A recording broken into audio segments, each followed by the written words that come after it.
Vale, bueno, yo soy la bienvenida a todos, ¿vale? En primer lugar, tanto a los ponentes como a todas las personas que os estáis conectando, que por ahora sois poquitas, pero que estoy segura de que iréis siendo más poco a poco.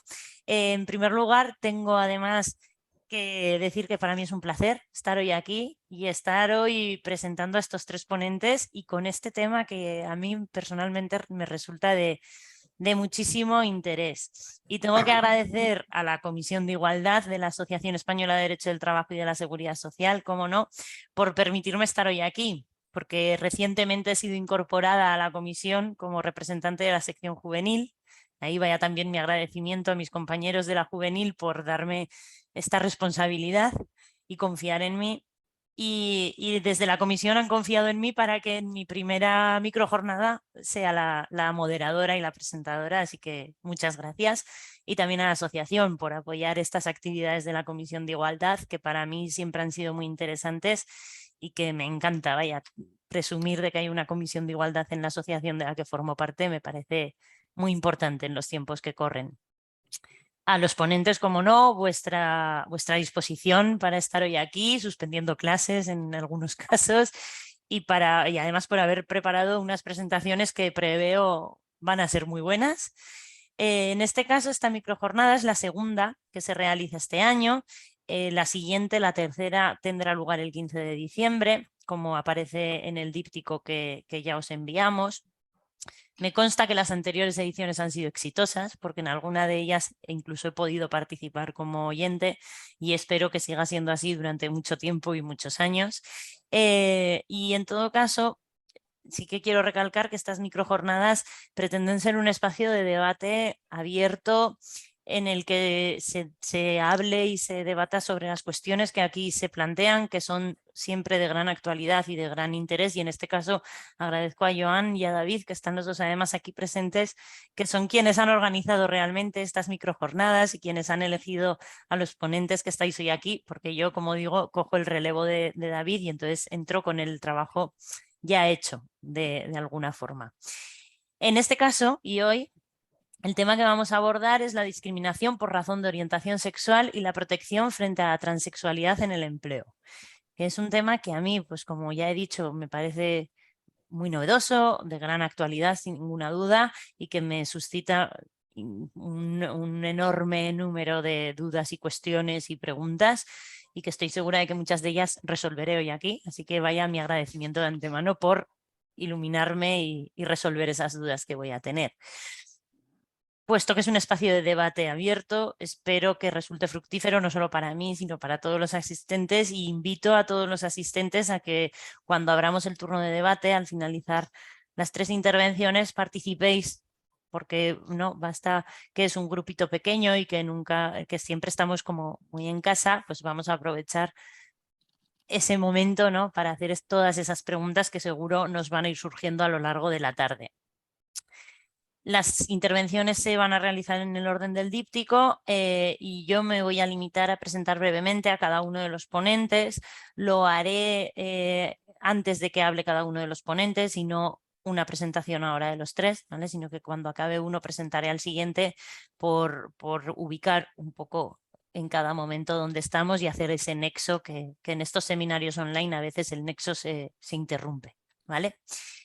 Y sin más, en primer lugar, presento a nuestra primera ponente, que es Yolanda Cano Galán, a la que es un placer tener hoy aquí. Es exletrada del Gabinete del Tribunal Supremo, profesora titular de Derecho del Trabajo y de la Seguridad Social de la Universidad Rey Juan Carlos. Y tengo que reconocer que cuando entré a ver sus publicaciones y todo lo que había publicado para preparar esta presentación, me quedé un tanto abrumada.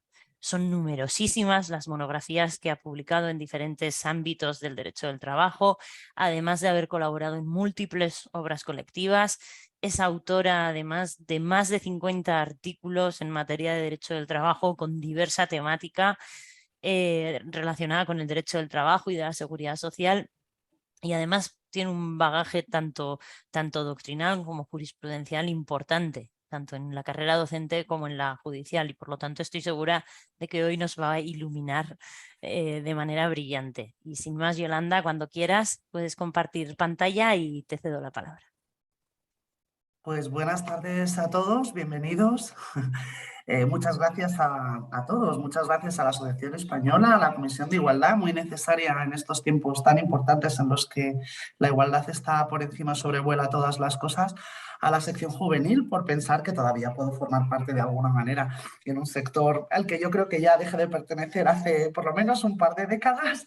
Muchísimas gracias, muchas gracias a Joan, que yo creo que ha confiado mucho en mí, y para mí pues la verdad es un orgullo y estar pues compartiendo mesa con gente que honestamente creo que sabe mucho más que yo, como son pues nuestra querida catedrática Carmen Saez Lara y con Óscar, que yo creo que van a decir cosas mucho más interesantes de las que yo quizás pueda contar. ¿De qué me toca hablar a mí? Voy a intentar ajustarme al tiempo, aunque sepan ustedes que soy bastante rollera, los que me conocen lo saben, y le he dicho a la moderadora, por favor, hazme un cartel y me pones 5 minutos, cuando me queden 5 minutos, no sea que me enrolle excesivamente, ¿no? Con lo cual, bueno, ¿cómo he planteado yo la ponencia de hoy? Sobre todo teniendo en cuenta que quienes me van a utilizar la palabra después de mí saben de esto quizás mucho más que yo, y tengo que confesar que yo no tengo muy claras muchas cosas que planteo aquí y que yo creo que pueden ser interesantes para un foro como este y sobre todo para un debate intelectual que yo creo que es siempre necesario en estos temas de igualdad.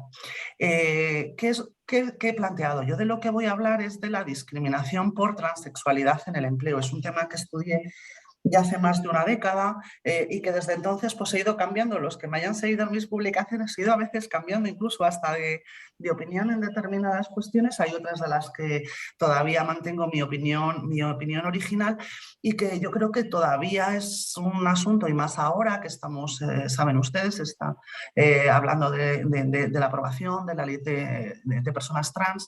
Yo creo que todavía está de rabiosa actualidad y más que va a estar. ¿Cómo he planteado la ponencia? Pues la ponencia la he planteado desde algo que aparentemente es muy sencillo, no es sumarnos a lo que están diciendo las normas, sino para mí el gran problema es qué son las personas trans o transexuales, cuándo se pueden considerar como un colectivo, pongamos entre comillas, vulnerable, y desde qué marco de protección se les puede proteger en materia de empleo. Por eso he planteado preguntas que pueden entenderse por persona trans o personas transexuales, bajo el paraguas de qué normas antidiscriminatorias se podría proteger a las personas trans o transexuales, y la pregunta del $1.000.000, ¿no? Si esta protección que tenemos actualmente sería una protección suficiente para este colectivo. Y desde estas 3 simples preguntas, o aparentemente 3 simples preguntas, es donde voy a plantear yo mi ponencia. Insisto, no sin muchas luces y sombras que yo misma tengo, pero creo que son necesarias para un debate que espero que sea enriquecedor después de mi intervención y al final, o incluso en cualquier otro foro. Yo creo que estas cosas hay que discutirlas. A ver, cuando hablamos de la discriminación en el ámbito laboral, y seguro que nos cuenta muchas más cosas Carmen posteriormente, cuando hablamos de causas de discriminación, yo distinguiría como 2 grandes causas. Lo que yo he llamado tradicionales causas de discriminación, que es la protección que reconocemos histórica, que viene en el artículo 14 de la Constitución española, que traemos del derecho internacional y del derecho de la Unión Europea, y que todos más o menos tenemos más o menos identificadas como la discriminación por razón de sexo, por razón de orientación sexual, y voy a meter como tradicional causa de discriminación el género, aunque en puridad no es así, solamente estaría el sexo y la orientación sexual, porque sí que es un concepto que se ha admitido desde hace más de 2 décadas. Quiero decir, ya existen muchas voces que consideran que esto debería de ser considerada causa tradicional de discriminación. Y por el otro, yo he incorporado lo que yo he llamado nuevas causas de discriminación, si es que se les puede llamar nuevas, por eso lo formulo siempre entre pregunta, entre las que aparecen una serie de términos, una serie de conceptos que para mí a veces son complicados. Por ejemplo, tenemos textos normativos como la Ley 15-2022 y otra serie de normativas a nivel internacional y a nivel comunitario que nos hablan de identidad sexual, que nos hablan de identidad de género, que nos hablan de expresión de género y, sinceramente, primera pregunta que yo me hago es si esto supone nuevas causas de discriminación y, por lo tanto, tendríamos que articular una nueva protección que se ha generado por estas nuevas normas o, por el contrario, el marco normativo antidiscriminatorio que tenemos nos sirve para proteger a las personas que puedan incluirse en alguna de estas categorizaciones. Cuando hablamos de sexo, ¿de qué hablamos? Bueno, cuando hablamos de sexo desde el punto de vista de la discriminación, no desde cualquier otro punto de vista. A ver, el sexo sabemos todos que es la causa normativamente más aceptada, ¿no? La causa de discriminación más tradicionalmente protegida es la que aparece explícitamente mencionada en el artículo 14 de la Constitución, explícitamente mencionada en el Estatuto de los Trabajadores. Tenemos directivas antidiscriminatorias por razón de sexo varias y tenemos la Ley Orgánica 3/2022, habla del sexo también la nueva ley 15/2022, es decir, tenemos una trayección histórica de que el sexo ha sido como la considerada causa de discriminación tradicional, es decir, tenía que existir y de hecho tenemos un amplísimo marco de protección del que yo me siento muy orgullosa, creo que España es muy pionera en el marco de protección de normativa antidiscriminatoria por razón de sexo, tenemos que estar muy orgullosos porque tenemos una gran protección por parte del ordenamiento jurídico. El problema es, a efectos de contextualizar a las personas trans y transexuales, ¿qué entenderíamos por sexo? La sentencia del Pleno reciente de 67/2022 nos da una aproximación a lo que es el concepto de sexo que parece ser que nosotros teníamos ya muy asentados, ¿no? Todos sabíamos lo que era el sexo, por lo menos desde una perspectiva antidiscriminatoria. Y nos lo identifica con dos características, lo que denomina características primarias y lo que denomina características secundarias. ¿Qué son las primarias? Bueno, pues los órganos genitales externos y los internos con los que nacemos y que nos identifican a una persona como hombre o mujer y sobre todo nuestra genética, nuestra estructura cromosómica y hormonal que nos identifica como cromosoma XY o XX. Pero después nos dice el Tribunal Constitucional que hay que tener cuidado porque también se puede identificar con el sexo otra serie de características que no lo dice en estos términos, pero que yo he denominado secundarias, como serían la masa muscular, la distribución del vello, la estatura, que también pueden identificar al menos visualmente a una persona como perteneciente a una de las características primarias o no. Esto es lo que se entiende por sexo. Y la pregunta es, bueno, ¿y sexo y género son dos cosas distintas o es la misma cosa? Bueno, creo que todos tenemos claro que a estas alturas de la normativa antidiscriminatoria que no es lo mismo. No se puede considerar lo mismo sexo y género. Y el Tribunal Constitucional, aunque ha habido definiciones, yo creo que todos los que nos hemos dedicado a escribir en algún momento de nuestra vida sobre discriminación, hemos intentado dar una discriminación de género.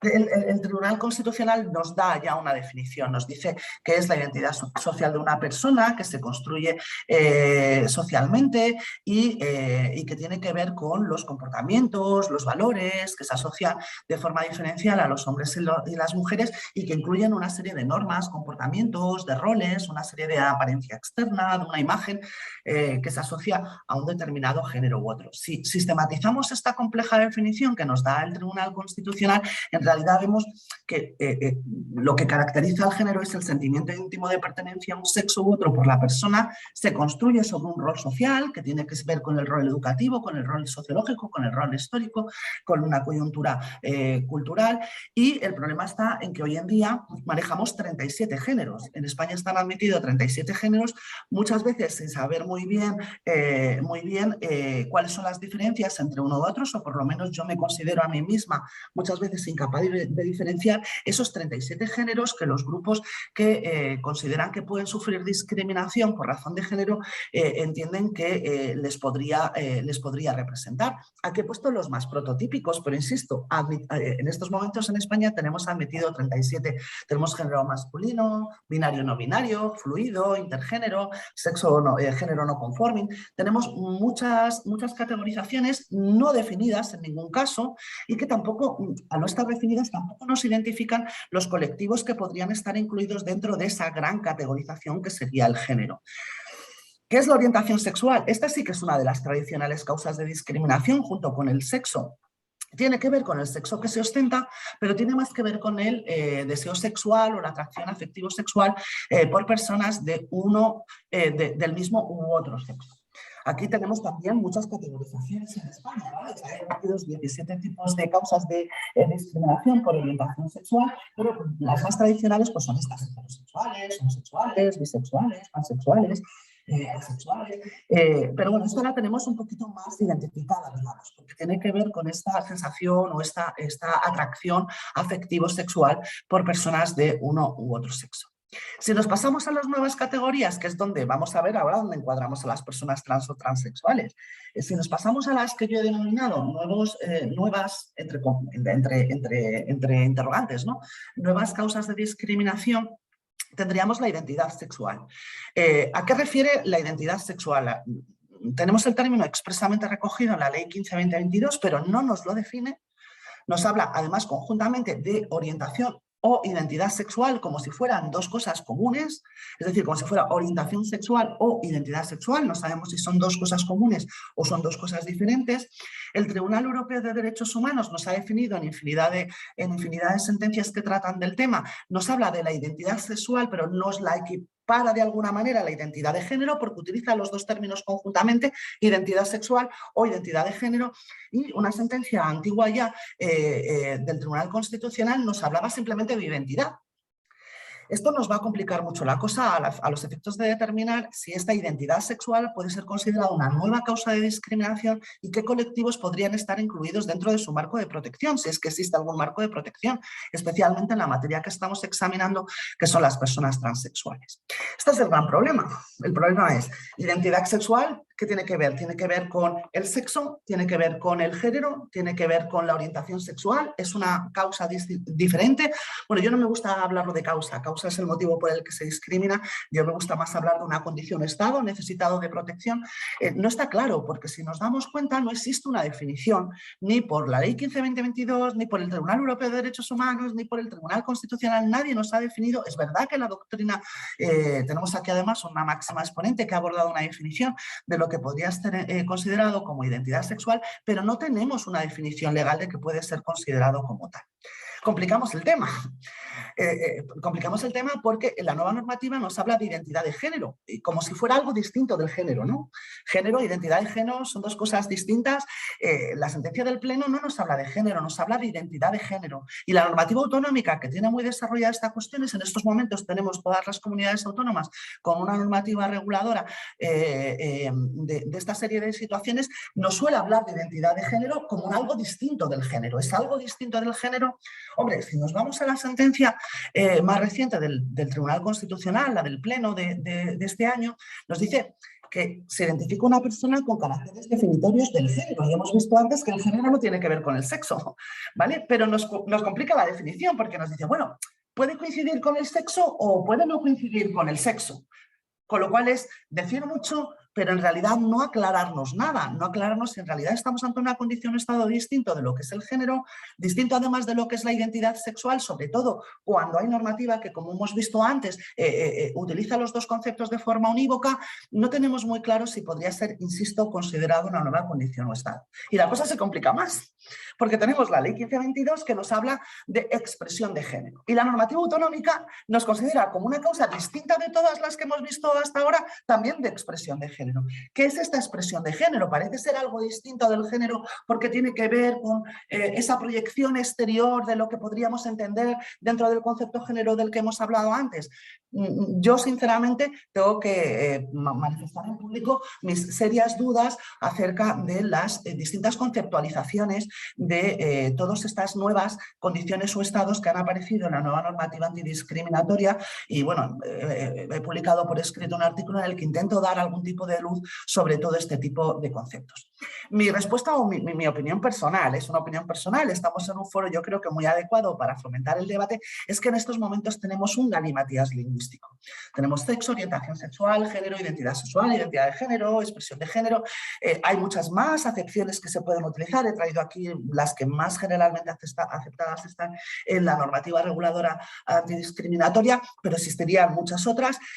Esto todo es un galimatías que nos va a complicar mucho lo que verdaderamente nos interesa, o desde desde mi humilde opinión, que va a ser desde qué marco de protección vamos a proteger a las personas o a los colectivos que pueden estar incluidos en algunas de estas categorizaciones. Algunas las tenemos muy claras, otra, insisto, desde mi humilde opinión, no lo tenemos, yo no lo tengo muy claro. Sobre todo cuando hablamos de lo que me toca hablar a mí, es de la protección de las personas trans o transexuales. ¿Por dónde las protegemos? ¿Por el sexo, por la orientación sexual, por el género, por la identidad sexual? ¿Por qué? Esto provoca que el marco de protección, desde mi humilde opinión, sea laberíntico, porque el derecho de la Unión Europea nos dice que la protección tiene que ser por el sexo.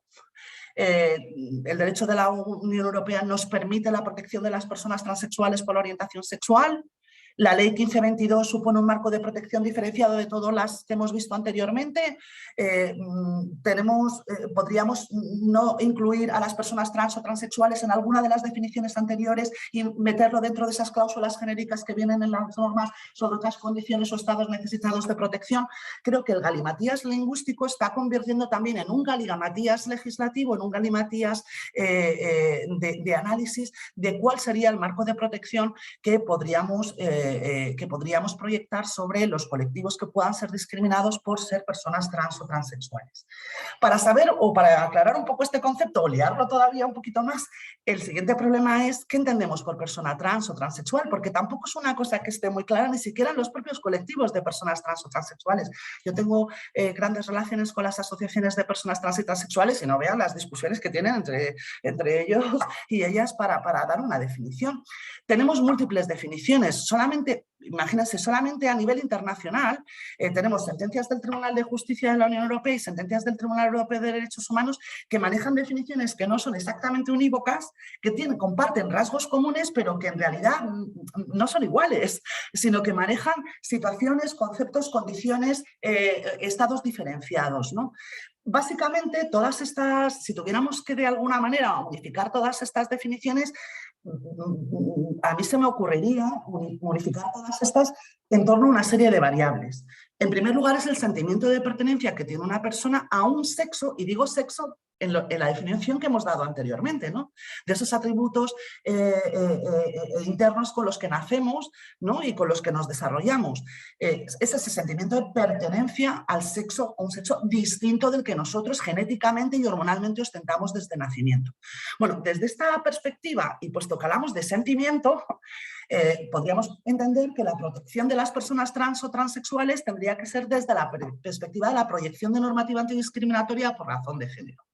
Ya, pero las personas trans o transexuales no solamente son aquellas que tienen este sentimiento de pertenencia a ese sexo distinto del que ostentan, sino que en las definiciones manejadas a nivel internacional, incluso las comunidades autónomas españolas que han tenido legislación las que se regula esta cuestión, incluso en el proyecto de ley sobre personas trans y transexuales, nos habla también de que persona trans o transexual es aquella que modifica sus órganos mediante o bien tratamientos hormonales o bien tratamientos quirúrgicos, es decir, se produce lo que se denomina un cambio de sexo. Y si esto se produce, estaríamos en este caso ya, la protección tendría que dispersarse desde el marco antidiscriminatorio por razón de sexo.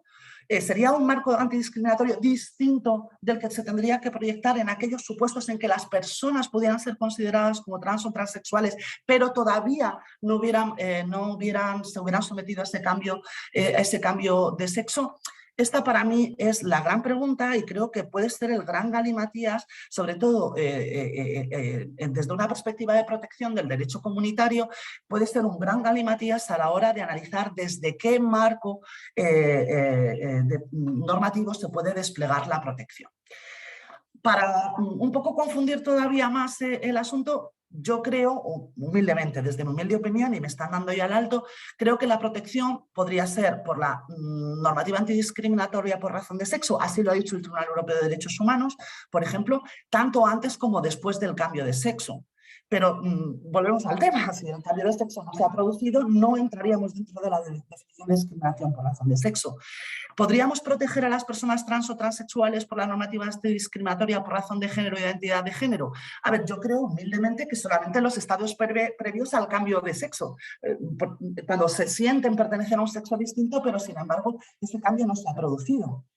¿Podría acercarse la protección desde la normativa antidiscriminatoria por razón de orientación sexual? Yo creo que es indudable, ¿no? Pero no por el sentimiento de pertenencia o por la transformación que se ha producido de cambio de sexo, sino solamente cuando se cumpla la definición de orientación sexual, que no tiene nada que ver con la definición de persona trans o transexual, sino que tiene que ver con un sentimiento afectivo sexual hacia personas de un sexo distinto del que se ostenta, que puede ser además un género distinto del que se ostenta.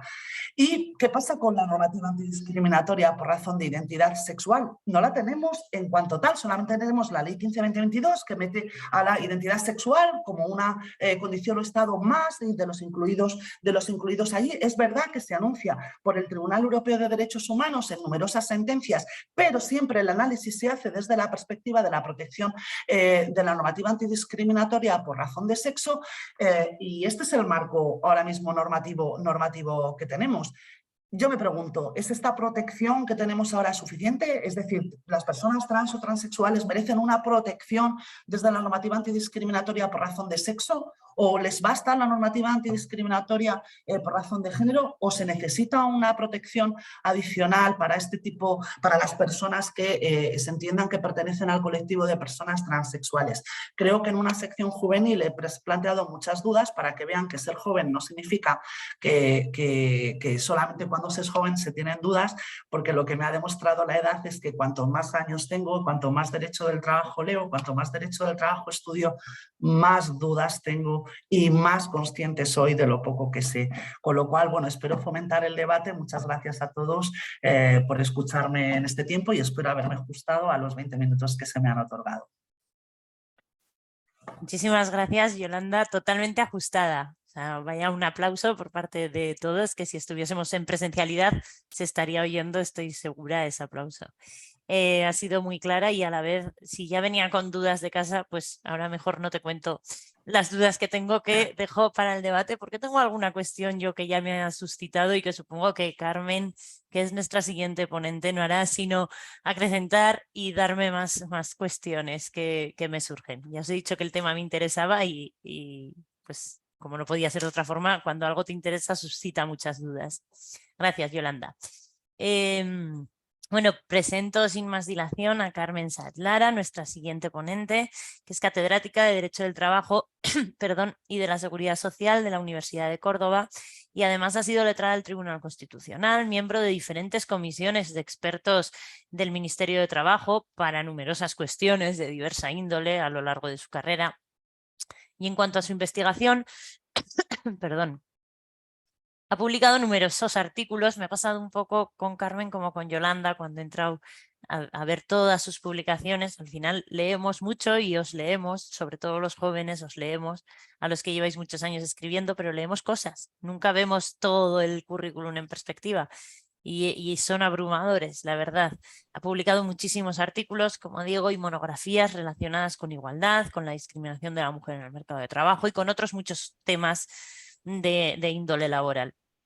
Su producción científica es, por tanto, como digo, muy numerosa y de gran calidad, y no me cabe duda de que escucharla hablar pues no va a hacer sino seguir ilustrándonos sobre esta temática. Carmen, cuando quieras, compartes pantalla y te escuchamos. Muy bien, gracias. ¿Qué tal, Virenchu? Y muchas gracias a la asociación por la invitación y por supuesto a ti por la presentación.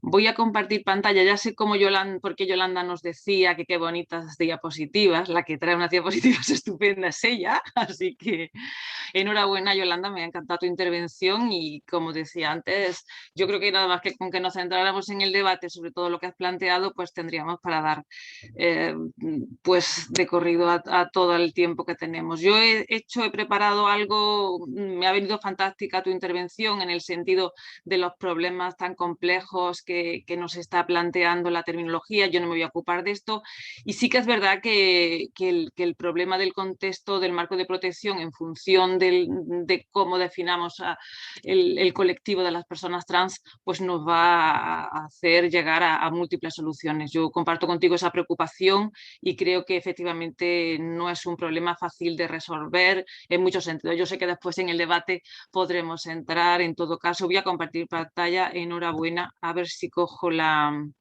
pues esta creo yo que será la mejor. A ver si...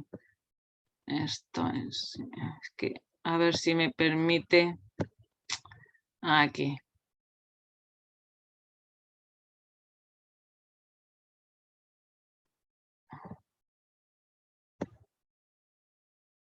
¿Vosotros la veis entera o la veis? Es que yo la veo con... Perdona, Carmen, que tenía el micrófono Sí, apagado. te pregunto, La vemos como si tuvieses abierto el PowerPoint normal. claro, es que la estoy poniendo en presentación, pero no me lo permite, mientras que antes sí la veía... Ya, igual prueba a darle al icono de abajo a la izquierda. A la izquierda, más a la Espera, izquierda. voy a dejar esta a ver si... Es que creo que tenía otra abierta. Antes dejaba, antes ha funcionado Y esta, correctamente. pero tú no la veis esta, ¿no? No, tienes que No, compartir la pantalla otra vez. Has dejado sí. de compartir. Vale, pues entonces es que... Sí, voy a ver... A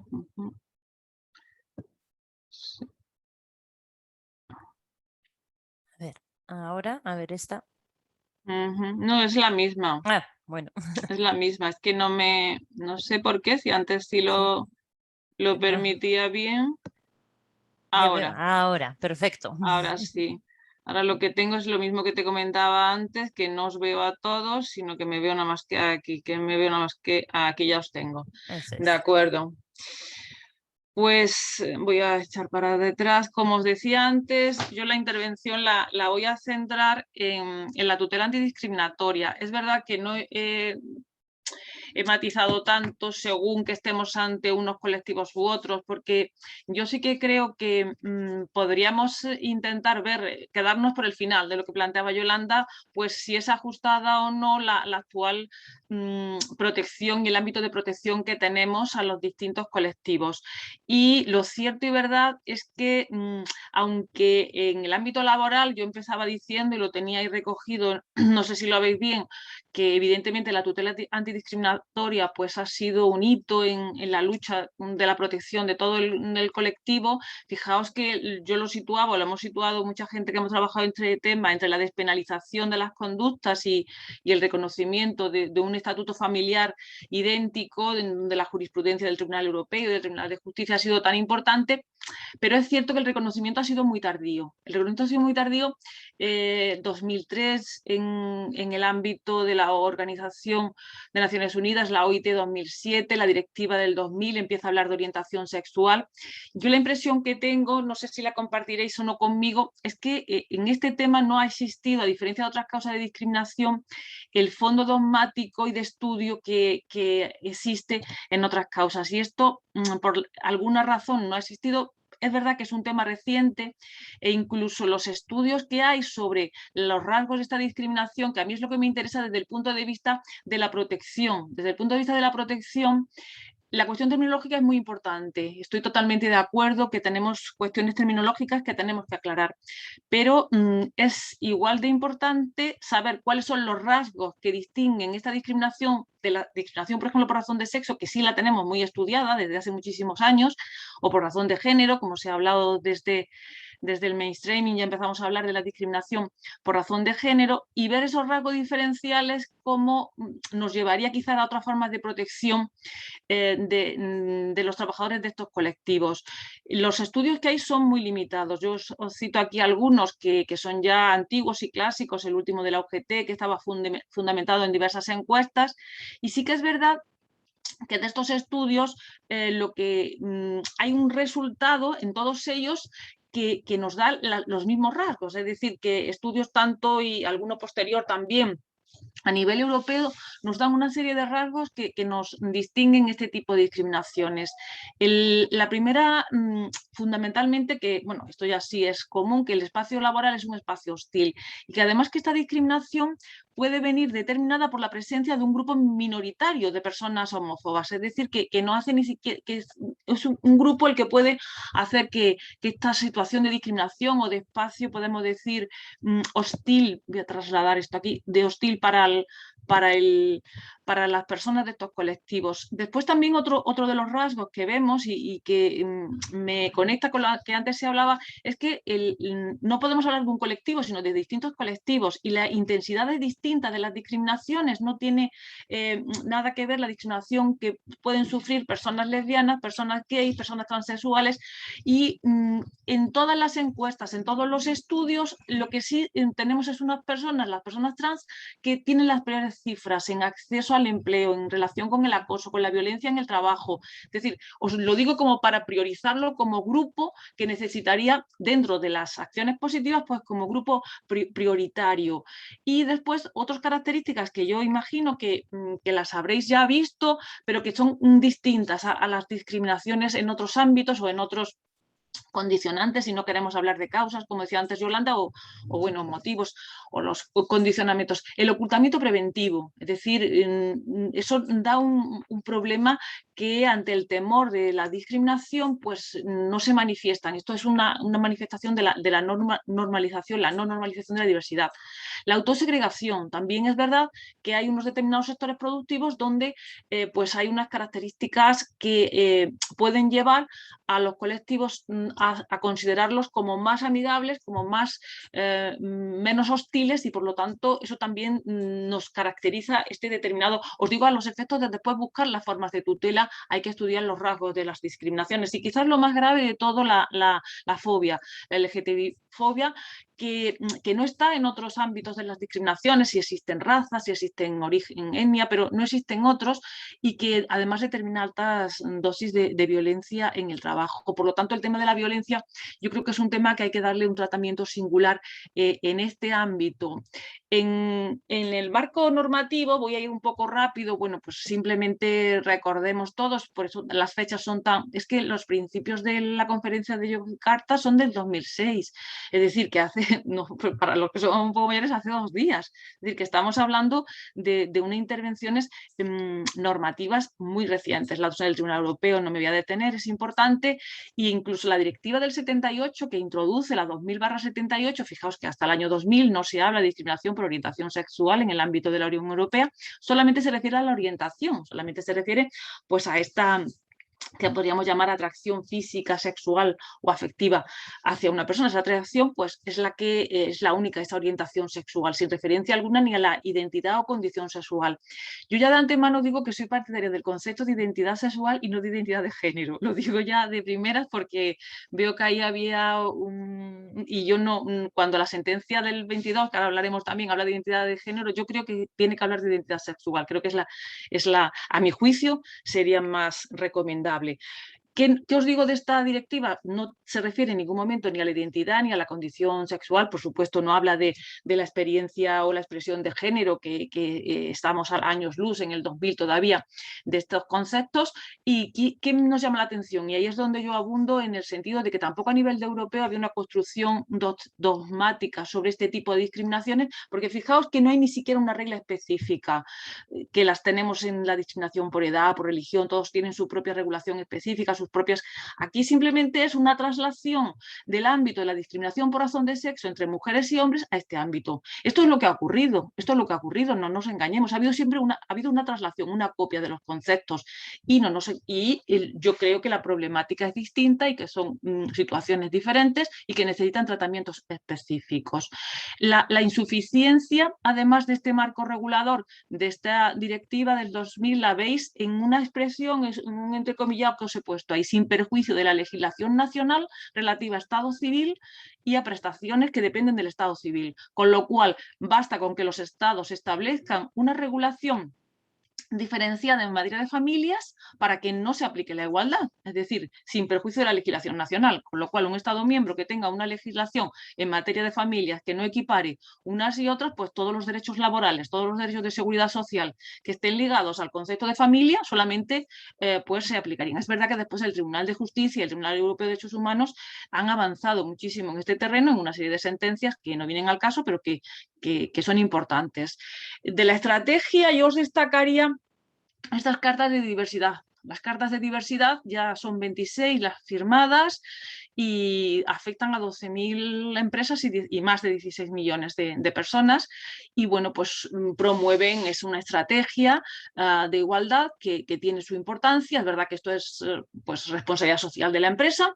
Y después también el planteamiento que hemos visto que hace ya la Unión Europea desde hace mucho tiempo en materia de igualdad entre hombres y mujeres, que no solamente es socialmente justo, sino que es económicamente rentable. Este argumento que se maneja tanto, pues también lo vemos aquí, que está la inclusión de personas LGTBI en el ámbito empresarial tiene que ver con los activos, con la innovación y con la productividad. Es decir, esta visión economicista que ya la Unión Europea ha tenido en materia de igualdad entre hombres y mujeres, pues también se traslada aquí a la estrategia europea.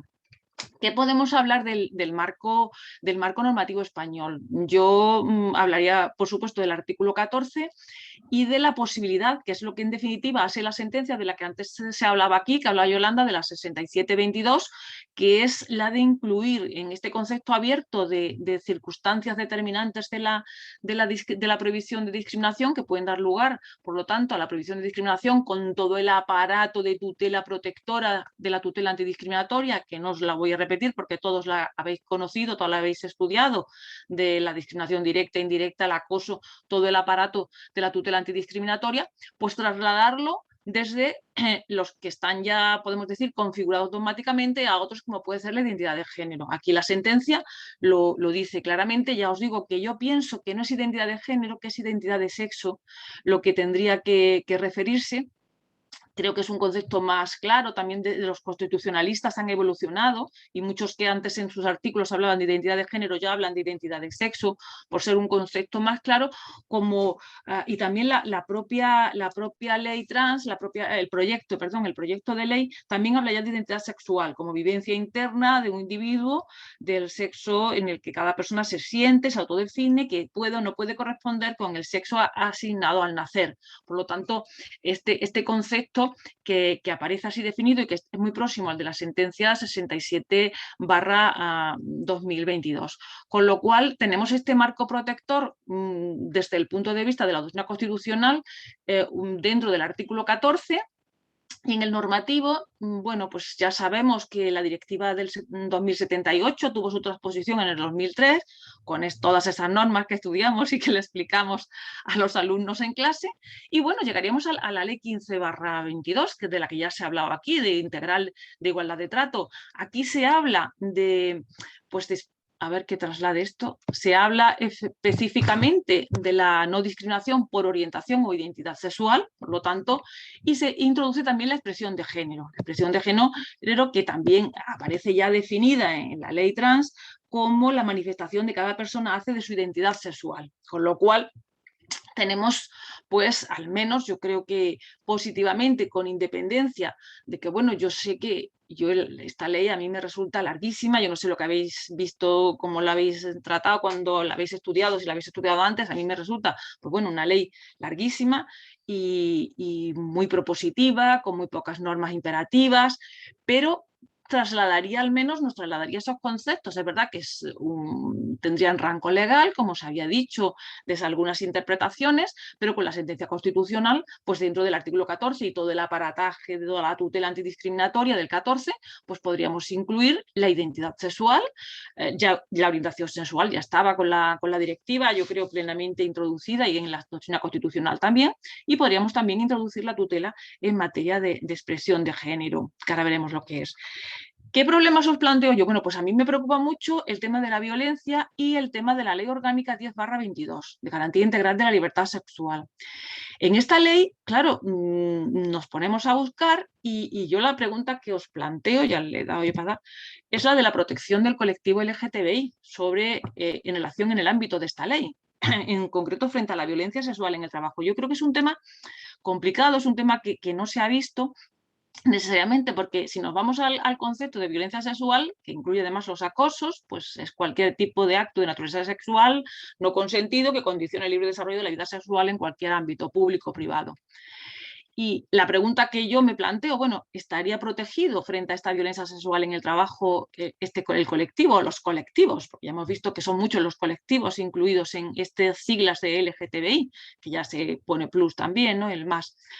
Pues la verdad es que si yo os lo dejo abierto, porque si leemos el artículo 2, la prohibición de discriminación, las discriminaciones múltiples se incluirían, pero si después nos vamos al artículo 12, donde se habla de la prevención y sensibilización en el ámbito laboral, pues ahí quedan bastantes dudas en un tema tan importante como es en materia de riesgos laborales, porque si había habido una petición por parte, además, en este caso de la Unión General de Trabajadores, de que la LGTBI-fobia fuera incluido como riesgo psicosocial, pues aquí está para la violencia en general. Las empresas deben incluir los riesgos ocupados por trabajadoras, se refiere a los puestos de trabajo ocupados por trabajadores, la violencia sexual entre riesgos laborales concurrentes, debiendo formar e informar de ello a las trabajadoras. Por lo tanto, pues habría que ver si están incluidas o no. Igual toda la extensión del Estatuto Laboral Protector de las víctimas, ya sabéis, de violencia de género y terrorismo, que ahora se extiende a las víctimas de violencia, artículo 38 y la disposición final 14, la 14ª, que es la que pues modifica todos los artículos del Estatuto de los Trabajadores, si se aplican o no se aplican. Yo creo que esto es un tema trascendental por lo que ahora voy a decir, porque la sensación que yo tengo, que es un poco pesimista, es que esta ley orgánica no se aplicaría a este colectivo. Es la impresión que tengo leyendo la exposición de motivos y después de haberle dado algunas vueltas, pero bueno, lo dejo abierto a vuestra consideración y al estudio. Tendríamos ya que irnos a la norma principal o la norma que se supone que tendría que incrementar o que dar ese contexto, ese marco de protección del que antes se hablaba. Las normas de las comunidades autónomas tenemos desde el País Vasco en el 2002, yo he citado aquí la de Andalucía porque creo que es una buena norma, la 8/2017, perdón, pues de protección de colectivos de LGTBI y protección de personas trans. Pues es verdad que como sabemos que la competencia laboral está limitada en materia de comunidades autónomas, todos recordamos la sentencia 159 del 2016 sobre Cataluña, pues evidentemente son leyes que al no tener competencia las comunidades autónomas en materia del Estado, pues en materia laboral, perdón, no pueden imponer obligaciones ni a empresarios, ni a trabajadores, ni a representantes. Entonces hacen podemos decir, un articulado donde lo que impulsan son planes de igualdad voluntarios, donde se fomenta una implantación progresiva de los indicadores de igualdad, es decir, políticas públicas. Pues muy bien, esta es la competencia que en el ámbito laboral solo tienen en nuestro país las comunidades autónomas, ningún problema. Pero el problema lo tenemos cuando nos vamos al proyecto de ley, que era donde yo me quería parar. En primer lugar, el proyecto de ley para la igualdad real y efectiva de personas trans y para la garantía de derechos de las personas LGTBI, pues a mí me ha resultado, en relación con el anteproyecto, muy bien, o me ha gustado mucho el artículo 3, por esto que decía antes Yolanda, lo de las definiciones, porque nos da todo un cuadro de definiciones, ha optado por la orientación, perdón, por la identidad sexual en vez de por la identidad de género. Espero que no lo cambien, porque yo creo que es lo acertado, la definición de expresión de género,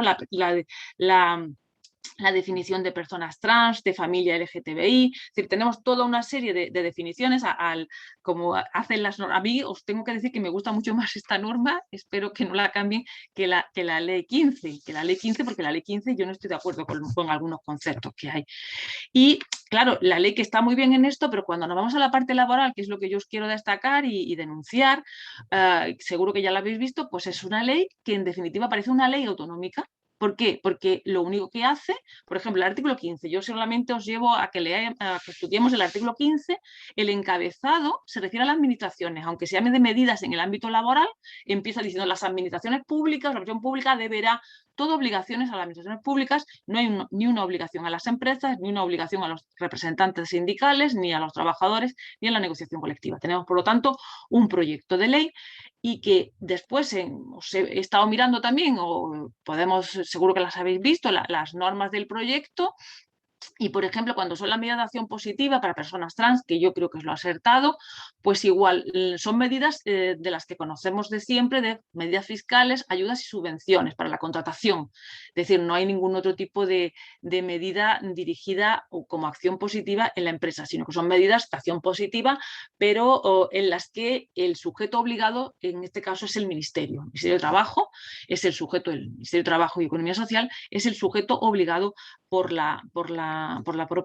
proyecto de ley trans y de protección del colectivo LGTBI. Y después, en la protección frente a la violencia, que es lo que antes os decía, pues aquí ya sí aparece la persona empleadora. La persona empleadora que sí tiene que adoptar medidas de prevención y detección.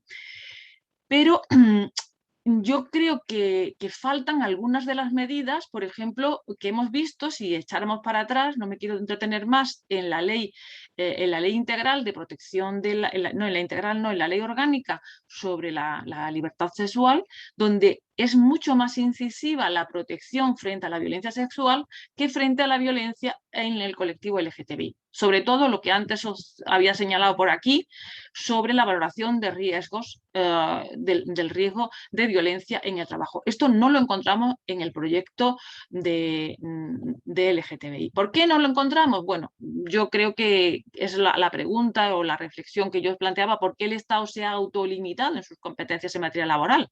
No vamos a encontrar nada que nos lo diga en la exposición de motivos.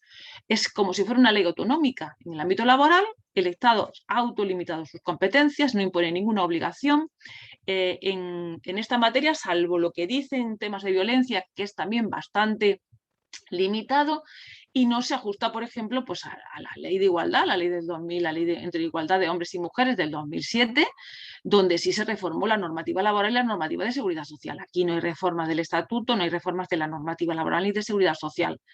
Y está muy lejos de las propuestas que ya había habido. Las más importantes, a mi juicio, pues la prevención de riesgos, protocolos antiacoso específicos y que el riesgo psicosocial de la LGTBI-fobia, obligaciones empresariales, deber de negociar, plan de igualdad de especificidades del plan de igualdad. Es decir, que había ya todo un conjunto de reivindicaciones y propuestas que se habían realizado para la tutela, para ese marco de protección del colectivo, una vez que está definido, yo creo que correctamente en el ámbito del ámbito subjetivo y en las definiciones del artículo 3, que son muy amplias, pues todo el marco de protección en el laboral. Yo creo, y no sé si estaréis de acuerdo conmigo o no, que el debate se ha centrado en el ámbito fundamentalmente del reconocimiento, del cambio, del registro, que están siendo todos los debates, y el ámbito laboral, que es un ámbito muy importante y muy importante para el colectivo. Yo he estado en algunas secciones con ellos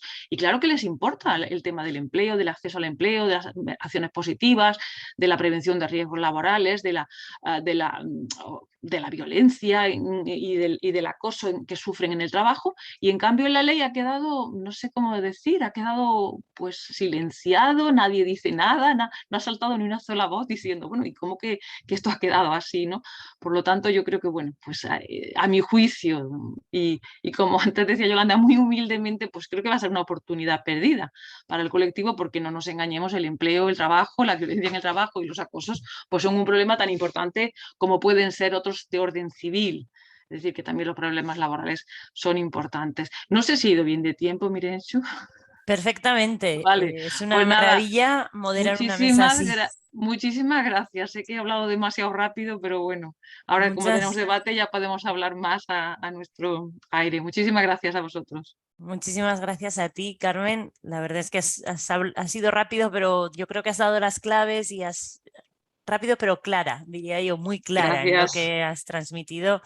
Y bueno, pues como ya intuía, no hace sino plantearme muchas más cuestiones, porque me parece que es un tema de lo más complejo, como decía al inicio.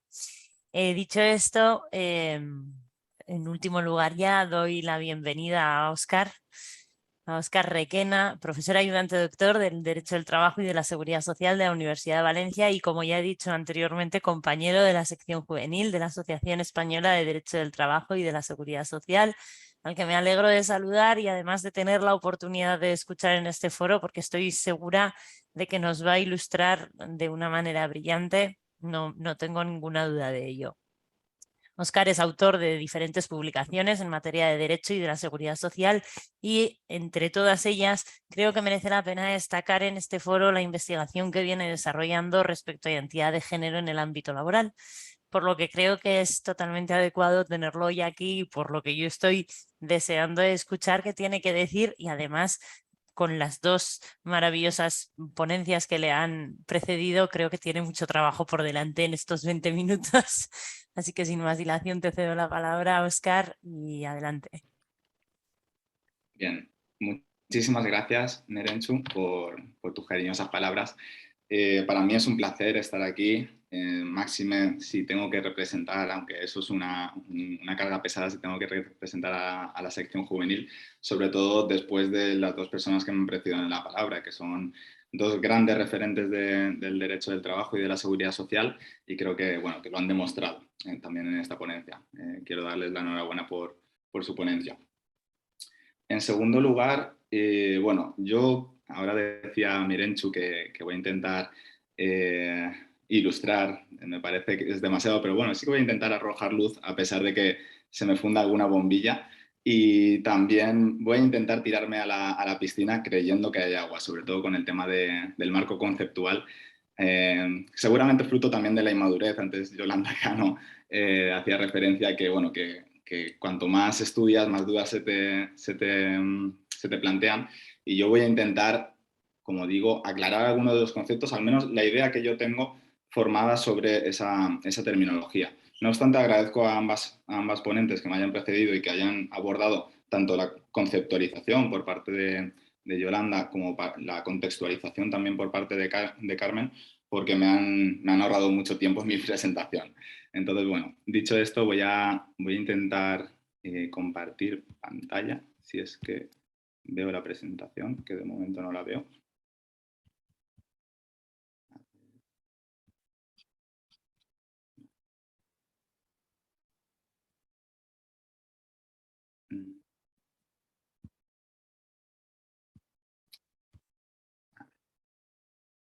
Los problemas técnicos forman parte de un seminario online. Y eso que hemos hecho la prueba, ¿no? Y eso que hemos hecho la prueba, pero es parte intrínseca si utilizamos tecnología, creo que se va de la mano casi. Pero creo que ahora ya sí. Se está compartiendo, ¿verdad? Había una y bueno, ahora la vemos. Vale, un segundo, porque voy a enviar esto aquí. Vale.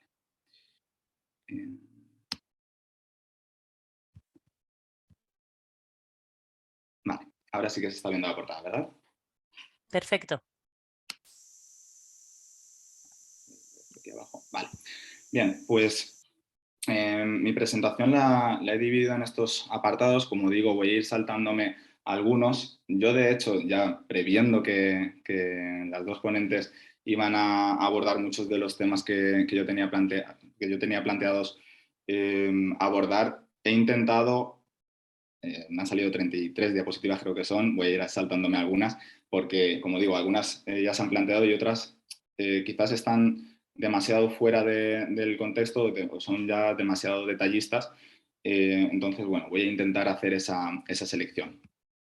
En cuanto al marco conceptual, yo creo que ya ha quedado bastante claras las dudas que plantea esta cuestión. Desde mi punto de vista, a mí me gusta hablar, bueno, partiendo de que tenemos orientación sexual e identidad de género o identidad sexual.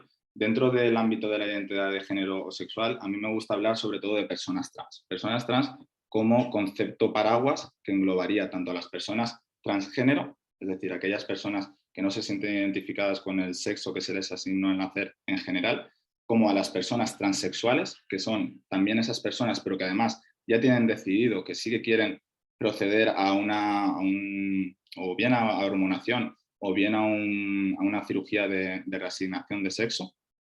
Y por otro lado también tendríamos a las personas no binarias, ¿no? Que, bueno, yo creo que el concepto más o menos está claro, pero serían aquellas personas que no se identifican ni con el género de hombre ni con el género de mujer, o que se sienten identificadas con... bueno, y luego también tenemos personas de género fluido que se sienten identificadas con hombre o mujer dependiendo también de la situación o el contexto. Entonces, es cierto que hay un batiburrillo, también Carolina, estoy de acuerdo con eso de estos conceptos, pero bueno, en mi caso creo que el matiz entre identidad sexual e identidad de género sobre todo está enfocado en si hablamos de sexo psicológico o sexo social, que son otras variantes, otros conceptos que se aunan al de sexo, perdón, tenemos sexo biológico, tenemos sexo psicológico y sexo social. El sexo psicológico yo creo que sí que hace más referencia a esa orientación, perdón, a esa identidad por razón, a esa identidad sexual.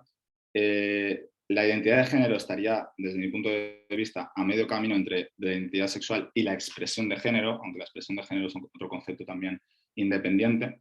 Y esa identidad de género sí que sería la que haría referencia a ese sexo social, ¿no? El que se expone, el que se manifiesta en público. Dicho esto, sí que me gustaría empezar o seguir con mi presentación haciendo esta precisión, y es que tenemos que tener en cuenta que los ordenamientos jurídicos han sido construidos desde una perspectiva heteronormativa y cisnormativa, y eso se ve reflejado en multitud de ocasiones, y de hecho una de las propuestas de cambio de la proposición de ley va en este sentido, cuando se habla de la madre biológica. Después entraré en ello. Me gusta también esta cita porque al final lo que viene a decir es que si bien las personas transexuales han puesto en evidencia que esos sistemas normativos no se ajustan a la complejidad social que existe, también las personas intersexuales, que no es el ámbito de objeto de esta ponencia, pero que también debemos acordarnos de ellas, también ponen en jaque ese ordenamiento jurídico. Desde el Consejo de Europa se ha hablado incluso de establecer una tercera opción en los carnets de identidad. Desde mi punto de vista, yo creo que ese dato ni siquiera debería aparecer en los carnets de identidad. Por citar también, la Organización Mundial de la Salud ya ha procedido a la despatologización de la incongruencia de género, ya tampoco se debe hablar de disforia de género. Y bueno, también por contextualizar, la Agenda 2030 insiste en ese objetivo de no dejar a nadie atrás. Y efectivamente, como decían las compañeras, el colectivo trans no deja de ser una minoría dentro de otra minoría, que es el colectivo LGTBI. Yo, como pueden imaginar, también me voy a centrar más en la cuestión de las personas trans. Ya lo había avisado también a mis compañeras y a Mirenchu. Y bueno, no obstante, sí que me gustaría pues eso, citar estas normas que, como es obvio, reconocen el derecho a todo ser humano a ser libre e igual, e incluso a trabajar y amar de acuerdo con su identidad verdadera y con su orientación sexual. Desde el punto de vista de la Unión Europea, existen algunas normas que se refieren a la orientación sexual, a la no discriminación por orientación sexual. Respecto de la identidad de género, como también ha resaltado, creo que ha sido Yolanda, disculpa que creo que estoy todo el rato diciendo Carolina, como bien estaba diciendo Yolanda Cano, existe esa sentencia del Tribunal de Justicia de la Comunidad Europea que se refiere a la identidad de género, pero que como no existe un referente normativo, tiene que hacer una interpretación bastante amplia y bastante laxa del concepto de sexo con el objetivo de también proteger a estas personas. Entonces, también, como decía Carmen Sáez, se trata de una normativa, de una jurisprudencia relativamente reciente, sobre todo teniendo en cuenta que estas personas, este colectivo, ha venido sufriendo desde hace mucho tiempo. En cuanto a las directivas, solo estrategias e informes, he destacado esas que me parecen importantes. No voy a entrar en la estrategia europea para la igualdad porque también ya se ha hecho un pequeño desarrollo, y sobre todo para justificar que me vaya a centrar en las personas trans, decir que hasta las propias personas homosexuales, bisexuales, reconocen, tanto en ese informe como en otro que hay de un sindicato nacional, que son las personas que peor lo pasan, sobre todo en el contexto laboral. Y ello sin perjuicio de que las personas homosexuales, bisexuales, también tengan todavía muchos retos por delante en el ámbito laboral. En cualquier caso, respecto a la identidad de género, el derecho a obtener una rectificación del sexo o género legal o registral es una cuestión fundamental. Es cierto, como decía Carmen, que la norma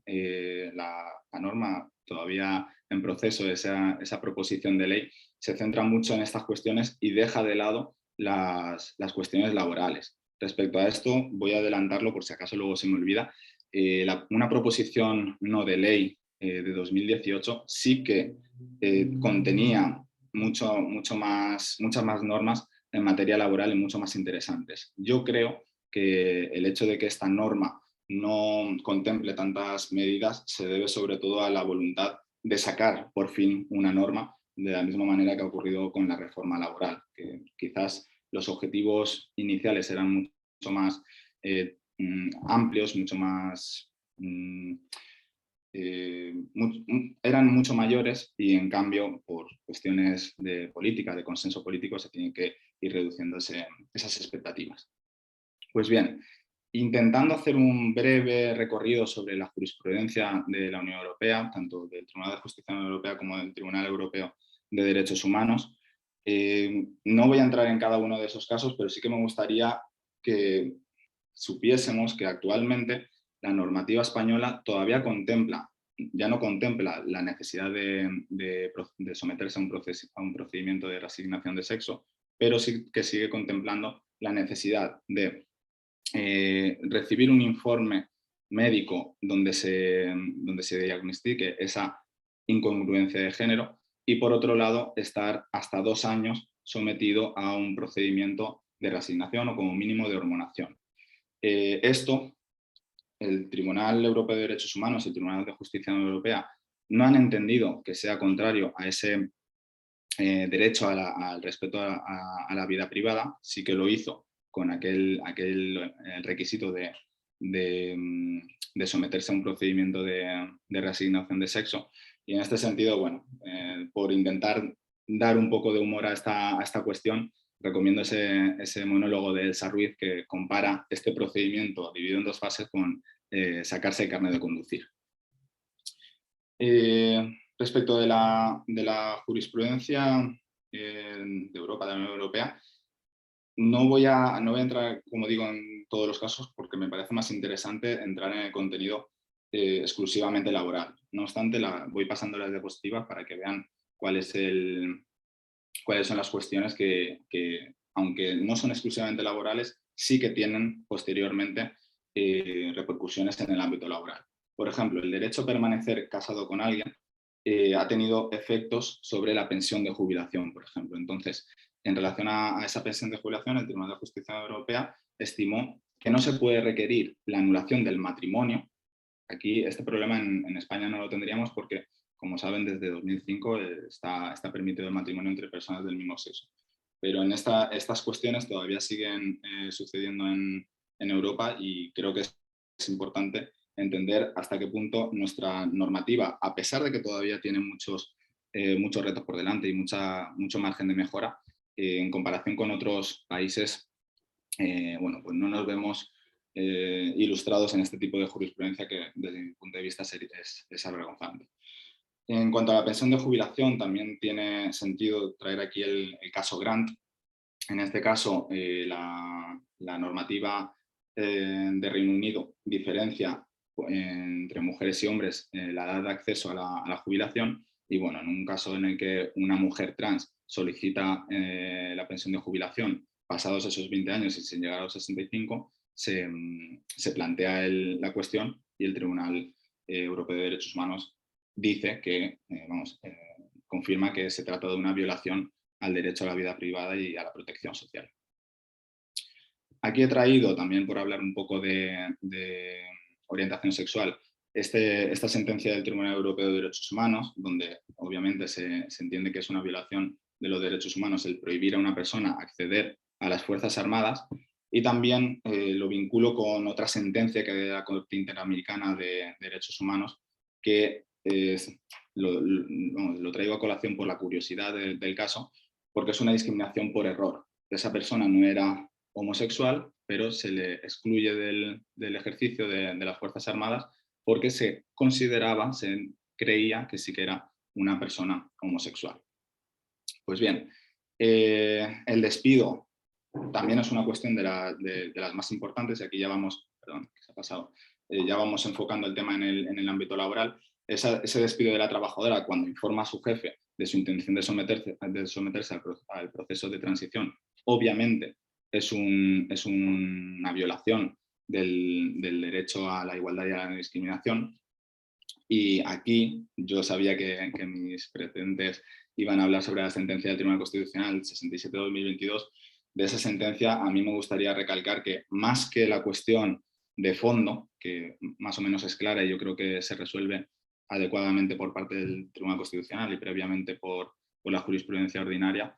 Y lo más interesante quizás es esa función pedagógica que tiene la sentencia, porque como propiamente dice la sentencia, es la primera vez que se tiene que pronunciar sobre un caso de este tipo.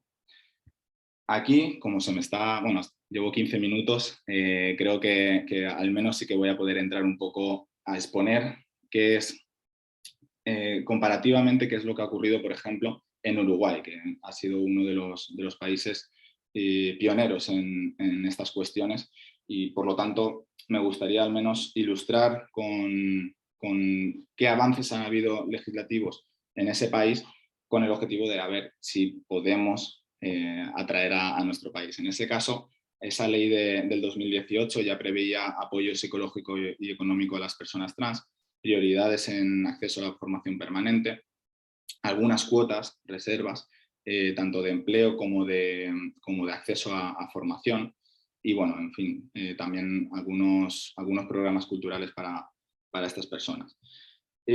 Además, yo creo que es reseñable la cuestión de la reserva del 1% de los empleos públicos para personas trans. Como saben, aquí en nuestro país eso solo se prevé para personas con discapacidad, pero desde mi punto de vista creo que el colectivo de las personas trans, si bien quizás habría que hacer una delimitación del mismo, merecen este tipo de reservas, a pesar de que, como sabemos, se trata de una limitación de la libertad de empresa. En cualquier caso, digo lo de la libertad de la limitación de empresa porque quizás no debería ser solo una obligación para las administraciones públicas, sino también para las empresas privadas. Incluso también en Uruguay se prevé esa compensación social reparatoria, que sería en régimen asistencial e incompatible con otras pensiones, sobre todo para aquellas personas que fueron víctimas de violencia institucional, que obviamente en nuestro país también han existido. En cuanto a derechos trans específicos, existe el derecho a la libre autodeterminación, la agilización de la tramitación administrativa con el objetivo de poder cambiar de nombre y sexo de forma mucho más sencilla, e incluso una tarjeta de identificación, que como sabemos se trata de un dato personalísimo, intimísimo, pero que quien lo desee puede acceder a esa tarjeta Uruguay Social Trans con el objetivo de poder después también acceder a algunas ventajas. En España, ¿qué es lo que hasta el momento tenemos? Desde el momento tenemos esa Ley 3/2007, que lo que viene a establecer es ese derecho a la rectificación registral, pero recuerden, una vez que se cumplen esos dos requisitos que impone esa ley, que son los dos requisitos que la nueva proposición de ley se intenta cargar, se intenta eliminar. Tenemos esas leyes autonómicas, como bien ha comentado Carmen Sáez, no pueden entrar en contenido laboral porque, como sabemos, la legislación laboral es competencia estatal. Y también, desde mi punto de vista, creo que se está perdiendo una oportunidad con esta proposición de ley española, la de 2022, porque si bien la proposición de ley de 2018, que no tuvo éxito, sí que contemplaba algunas de las cuestiones que hemos visto, por ejemplo, en la legislación uruguaya, la actual se ha quedado muy corta en estas cuestiones. Si además de eso tuviésemos que justificar todavía más la importancia, la relevancia de este tema, pues aquí intento contemplar, intento resumir los últimos hitos jurídicos que efectivamente tienen relación con el tema. En una ponencia que hacía yo la semana pasada en Sao Paulo, más o menos mi presentación era similar a la de, salvando las diferencias, a la de Carmen Sáez, en el sentido de intentar contextualizar cuál es el panorama legislativo actual, y también entraba en la Ley 15/2022, en la Ley 10/2022. No voy a entrar en esta presentación en ellas, porque ya lo ha hecho Carmen y estoy de acuerdo con todo lo que ha comentado. Voy a entrar un poco más en el proyecto de ley trans, en el contenido de ese proyecto de ley trans. Entonces, a resaltar ese artículo 15, que habla de promover el respeto, incluso se prevé un distintivo para premiar a las empresas que efectivamente tengan políticas que promuevan el empleo y las políticas de igualdad en el colectivo LGTBI. Se prevé que esa solicitud de rectificación registral del sexo sea mucho más ágil y se elimina, como decía, esos dos elementos. Desde mi punto de vista, chirría un poco ese artículo 41.4, cuando dice la persona que rectifique la mención registral de sexo pasando del sexo masculino al femenino, es decir, lo que son mujeres trans, no podrá ser beneficiaria de medidas de acción positiva adoptadas específicamente en favor de las mujeres. Desde mi punto de vista, creo que se les está negando su condición de mujer, y es cierto que luego el artículo 49 de alguna forma enmenda esta cuestión, pero yo creo que no es más que el resultado de algunas presiones de algunos sectores de la sociedad. El artículo 47.2 prevé esa estrategia estatal para la inclusión social de las personas trans, incluso le da prioridad en acciones positivas en el ámbito laboral y educativo. También me parece importante que se comience a hacer ese diagnóstico y esa evaluación de todas las políticas con el objetivo de ir mejorando. El artículo 50.1 ya entra en la integración sociolaboral de las personas trans, y he resaltado 3 de las medidas que me parecen más importantes, no voy a entrar en ellas. Y el artículo 50.3, que establece la elaboración de planes de igualdad. Como decía, se fomenta que en los planes de igualdad también se prevean estas medidas para el colectivo. Carmen también se refería al artículo 62.2 y sobre todo al 57.3. Ya estoy terminando. Al 57.3. Y desde mi punto de vista, yo creo que, el otro día también lo comentaba en la Universidad de Sao Paulo, no deja de ser una extensión de la culpa invigilando que podría tener el empleador o la empleadora en el caso de que no prevea, de que no prevea los posibles daños y las posibles discriminaciones, acosos que puedan afectar a estas personas. Y finalmente, el tema de la madre biológica. El informe del Consejo General del Poder Judicial ya llamó la atención al anteproyecto diciendo que no debería modificarse solo el 48 del Estatuto de los Trabajadores, sino también el 49. Pero a mí me queda la duda de por qué no se modifican esos otros preceptos que desde mi punto de vista creo que también deberían modificarse. Aquí, como decía, tenía mucho más contenido sobre qué es lo que está pasando con las personas trans, cuáles son la tasa de empleo, de desempleo, cuáles son las cuestiones efectivamente laborales o exclusivamente laborales que tienen más interés. Pero como sabía que no iba a dar tiempo porque es imposible en 20 minutos, lo que he hecho ha sido poner al final de mi presentación, que la puedo compartir con quien lo desee, un trabajo humilde que realicé sobre este tema en 2020 y donde expongo todas esas cuestiones para quien tenga interés que lo pueda consultar. Muchísimas gracias. Me he pasado un par de minutos y lo siento, pero bueno, aquí está mi presentación. Muchas gracias. Muchísimas gracias a ti, Óscar. 2 minutos no es nada, no es pasarse del tiempo. Puedes estar tranquilo. Gracias por la presentación, que como era de esperar, pues también ha sido brillante y muy ilustrativa y que yo agradezco enormemente. Abrimos ahora el tiempo del debate. Aquellos asistentes que queráis participar, podéis hacerlo a través del chat o podéis hacerlo abriendo vuestro micrófono y vuestra cámara directamente. Somos poquitos, por lo tanto no hay ningún problema en que lo hagáis si queréis, y si no, pues si participáis a través del chat, yo misma trasladaré las preguntas que surjan, pero os invito a hacerlo. Y mientras nuestros asistentes se animan a participar, yo tengo algunas reflexiones que me han ido surgiendo a lo largo de la tarde. Partiendo de la base de que estoy totalmente de acuerdo con todo lo que han dicho los 3 ponentes con los que hemos contado hoy, y a los que reitero una vez más el agradecimiento por haberse atrevido a abordar este tema, que ha quedado claro que es complejo, que hay ese galimatías lingüístico del que hablaba Yolanda y además normativo, ¿no? del que habéis hablado tanto Yolanda como Carmen, y tú, Óscar, también has hecho referencia a todo este montón de cosas, de normas que tenemos. Y a mí hay una cosa que siempre que me planteo la discriminación de las personas trans en el empleo viene a mi mente antes, pero ahora quizás más porque me encuentro trabajando en temas no directamente relacionados con las personas trans, pero que me hacen pensar en esto. Y es que me parece que que hay un factor de discriminación de las personas trans que no afecta a todos los sectores de producción, pero estoy siendo una valiente, me estoy tirando, Óscar, como tú a la piscina a ver si hay agua. Que no afecta en todos los sectores de producción, pero sí en los sectores masculinizados o feminizados, ¿no? Y especialmente en aquellos sectores en los que hacen pruebas, como puede ser el mundo del deporte. Una persona trans, una mujer o un hombre trans que además han cambiado su género, quiero decir que están ya, ¿no? Han conseguido ser hombres o mujeres sin el apellido de trans, que a mí no me gusta. Estoy de acuerdo contigo, Óscar, en que una mujer trans es una mujer y si le negamos derechos que son de las mujeres podemos estar negándole esa condición de mujer.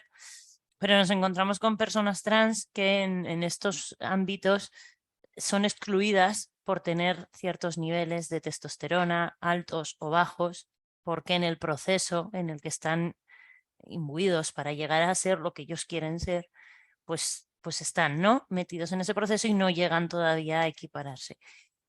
Y nunca he tenido claro muy bien cómo habría que abordar esto, ¿eh?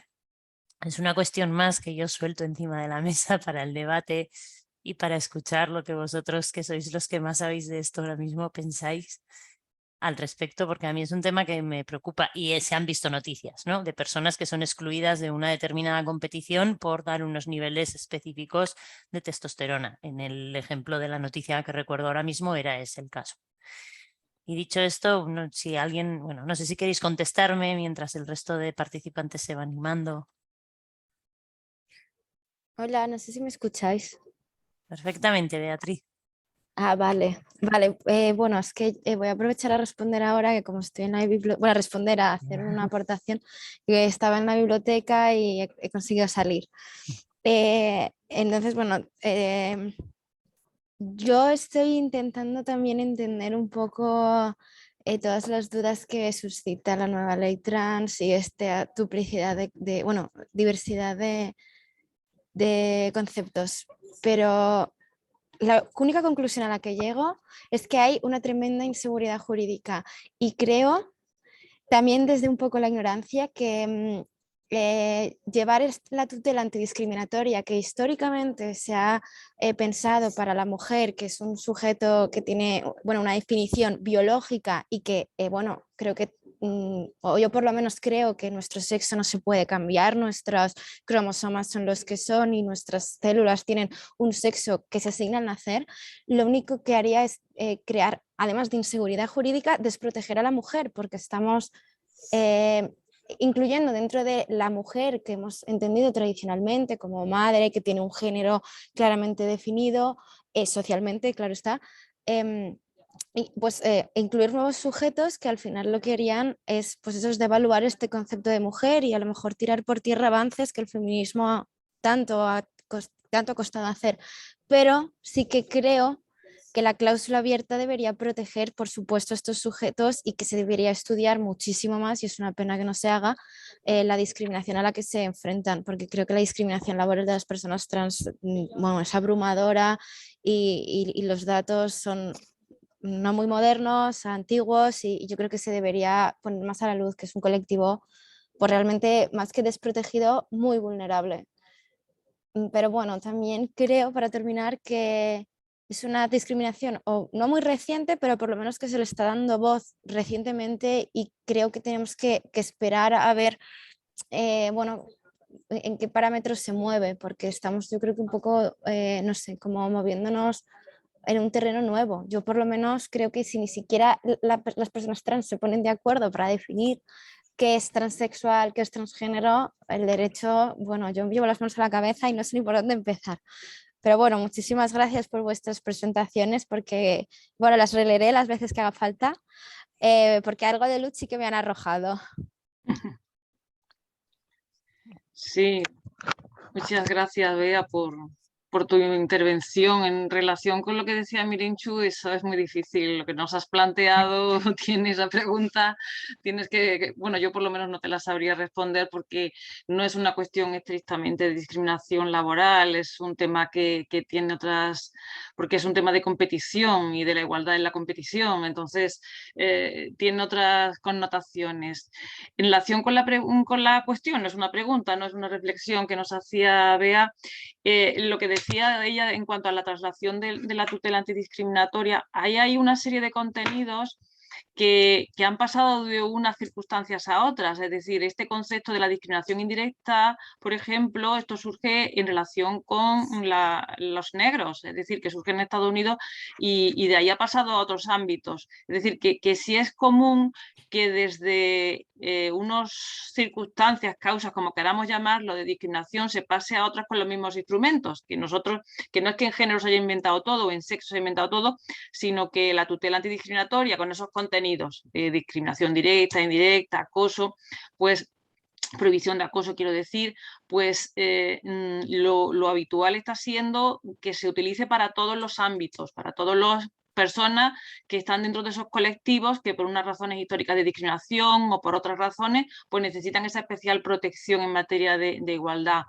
Yo lo que sí creo, y estoy de acuerdo contigo, es que después cada una de estas condiciones, muchas veces junto a ese marco protector general de todas, precisan otros instrumentos, podemos decir, idóneos o específicos. Por ejemplo, en discapacidad, pues existen unos instrumentos específicos, como puede ser este cupo que se ha hablado, como es la adaptación de los puestos de trabajo. Es decir, que después sí que es verdad que existen mecanismos antidiscriminatorios específicos para cada circunstancia.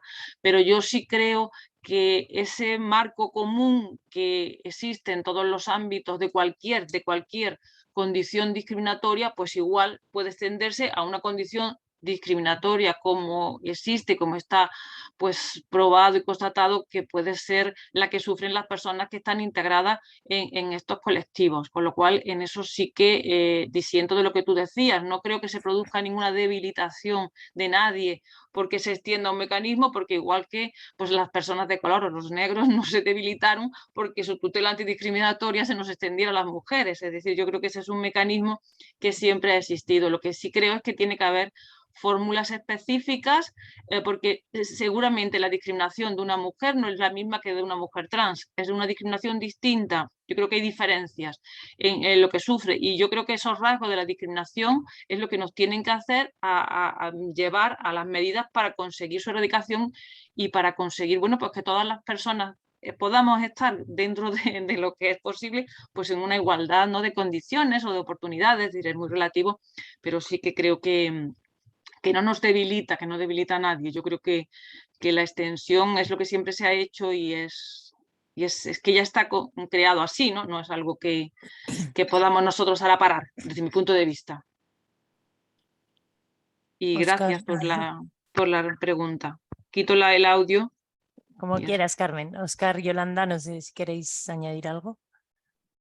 Yo sí que quiero añadir algo, pero si Yolanda quiere usar la palabra.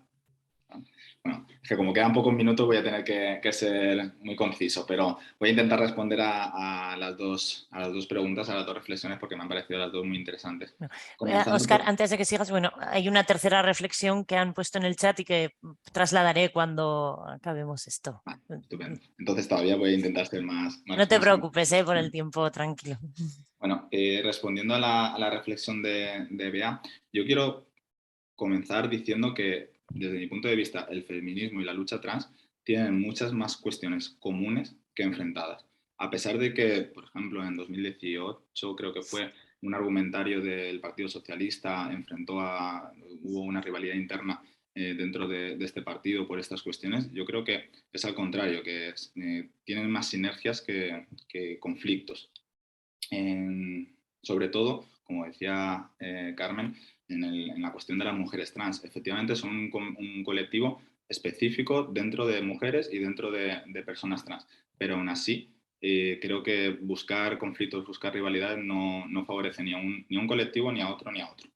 Y en cuanto a, también relacionándolo con la segunda cuestión o la primera, cronológicamente, que era la del deporte. Yo aquí también tengo mis dudas, muchísimas dudas, pero más o menos sí que tengo alguna idea, que quizás luego ya lo pongo por delante, quizás lo reflexiono todavía más y cambio, pero desde mi punto de vista creo que debemos partir de una premisa en cuanto al deporte y también en el acceso al empleo público, porque también hay pruebas físicas en el acceso al empleo público, por ejemplo.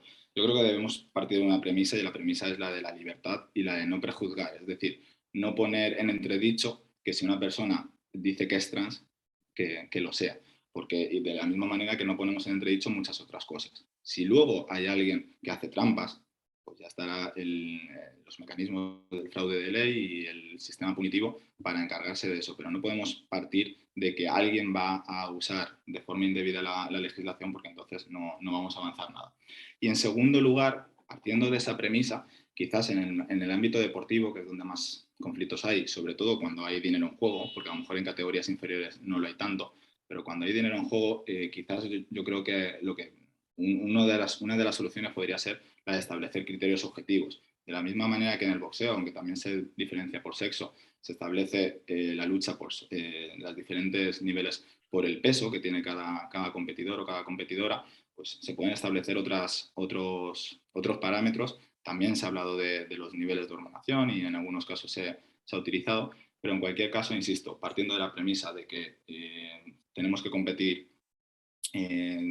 conforme sea nuestra identidad de género y luego además también previendo que incluso dentro de los hombres se habla de que Michael Phelps, por ejemplo, tiene una capacidad respiratoria fuera de lo normal y no por eso se le excluye de competir con hombres, por ejemplo. Entonces, ese tipo de cuestiones que marcan la diferencia, efectivamente sí marcan la diferencia y siempre van a haber deportistas muy buenos y deportistas no tan buenos y tendremos que asumirlo. Pero aún así, yo insisto, yo también hago referencia a lo que comentaba Carmen Sáez, que aquí también tenemos las normas internas competitivas, la lex esportiva, que también hay que tenerla en cuenta y ver cómo se va desarrollando. Con esto me quedo. Muchas gracias, Óscar. No sé si Yolanda quieres añadir algo. Yo no tengo nada que añadir. Me siento absolutamente incapaz de entrar en un debate como este, la verdad. Porque podría decir ahora mismo una cosa y seguramente me acostaré y mañana me levantaré y pensaré otra, ¿no? Pero un poco para poner la nota, no sé si de humor o de tristeza o de reflexión. Hay una noticia aquí en Madrid, yo estoy en Madrid, ¿no? Hay una noticia en Madrid de un partido que ha habido entre personas trans y bueno, en este caso eran hombres, no me preguntéis por qué, pero era así, en el que han ganado las personas trans 23-2. ¿no? Entonces está siendo muy comentado, ¿no? De si efectivamente este esfuerzo, esta diferencia que tenemos biológicas, las personas por el sexo que ostentamos desde el nacimiento, de alguna manera puede decantarse por un lado o el otro. Lo digo porque ahora mismo están las fruterías de los barrios de Madrid, ¿no? Es quizás indirectamente se ha proyectado sobre el escenario real algo que estamos tratando aquí desde un escenario jurídico que yo creo que es complicado. Y con esto yo creo que para ir terminando voy dando respuesta a una pregunta que venía en el chat que creo que yo no tengo que dar ninguna respuesta porque ya la ha dado Carmen y creo que la ha dado de forma correcta, ¿no? Me preguntan en el chat para no sé si lo podéis leer todo el mundo, ¿no? Iba a leerla ahora, pero léela, Yolanda, adelante, toda tuya. Preguntan en el chat que aun sabiendo de la importancia de los términos en derecho, ¿qué relevancia tiene en la protección real el término bajo el que se pueda proteger a las personas trans? Creo que Carmen no lo podía haber dicho mejor, ¿no? Creo que el marco de protección se construye al final, nos guste o no nos guste, ¿no? Sobre los conceptos jurídicos, ¿no? Y el lenguaje también forma parte de los conceptos jurídicos. Yo me he negado, por ejemplo, a dar clases en inglés porque creo que no se puede dar clase de derecho en inglés cuando no controlas, los términos son muy diferentes, ¿no? Bueno, esto es un poco también por poner la nota de humor. Creo que es importante y creo que los problemas están ahí. Protección vamos a conseguir lograr, ¿no? Pero tú lo has dicho muy bien, Mirenchu. Al final lo que todos pretendemos buscar es que todos los que son iguales sean tratados como iguales, ¿no? Esa es la justicia, eso es a lo que pretendemos aspirar y muchas veces es verdad que podemos hacer ingeniería jurídica y utilizar la protección para otros colectivos, como nos ha contado Carmen, para colectivos diferentes, Creo que eso es posible, que es factible, que es bueno, pero también creo que quizás es el momento de plantearse si efectivamente la protección que tenemos es una protección suficiente sin necesidad de esas ingenierías jurídicas que todos sabemos hacer, porque para eso nos enseñan en las universidades, para eso nos forman en las escuelas de doctorado y para eso trabajamos durante muchos años, ¿no? Esta es un poco, yo creo que la reflexión. Creo que, no sé si se ha visto por mi ponencia, yo abogo por esa normativa diferencial, creo, si lo podemos llamar diferencial, ¿no? Abogo por ella, pero sí desde una quizás menor complejidad lingüística. Comparto con Carmen Sáez, creo que el concepto adecuado es el de identidad sexual y creo que introducir a lo mejor otros conceptos lo que hace es distorsionar más que ayudar al colectivo, pero está el debate encima de la mesa y me siento absolutamente incapaz de dar una respuesta. Pero a la respuesta a la pregunta que se me formula expresamente, sí, creo que los términos son necesarios porque los términos son los que nos enmarcan el marco jurídico y el marco jurídico no siempre nos augura o nos asegura una seguridad jurídica que todos buscamos y especialmente en colectivos que lo pueden pasar con serias dificultades en el ámbito laboral. Muchas gracias, Yolanda.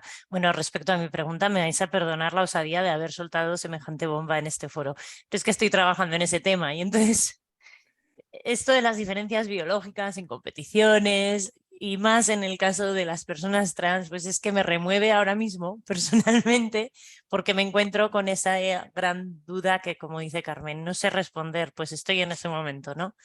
No sé responder y digo, a ver qué piensan mis compañeros de materia, porque yo me las estoy viendo y deseando con esta cuestión para ser capaz de dar con las claves, que me parece que es muy difícil, como señalaba Carmen, ¿eh? Creo que me he metido en un jardín importante, no sé si saldré o no. Lo sabréis, si consigo salir de él, lo sabréis, espero.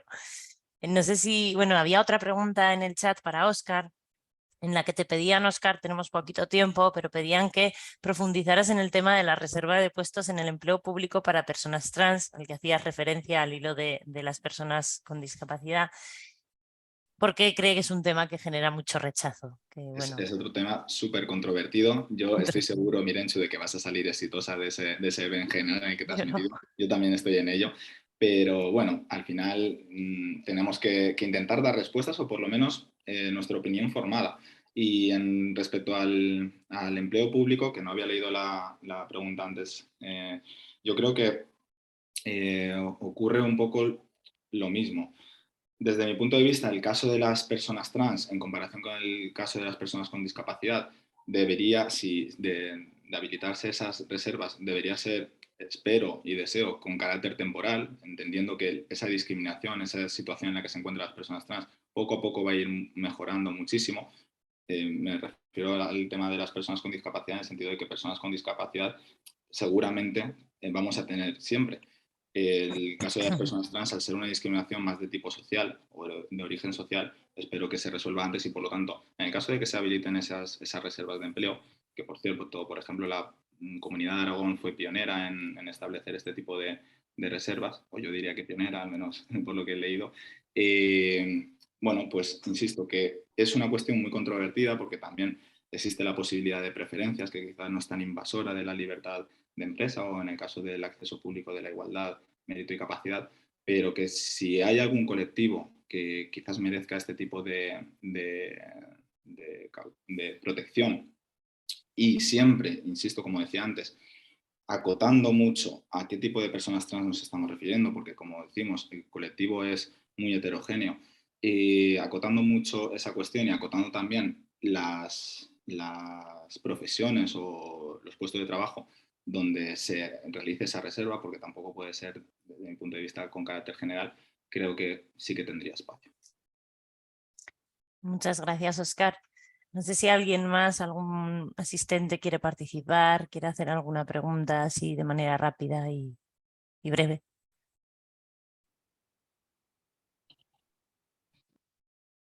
Pues parece ser que no, pero estoy segura de que lo que va a salir de aquí es gente que se va a ir a casa con muchas preguntas y muchas reflexiones que realizar, creo que habéis invitado a la reflexión de una manera brillante y dando luz, dando mucha luz en un terreno en el que hay mucha oscuridad.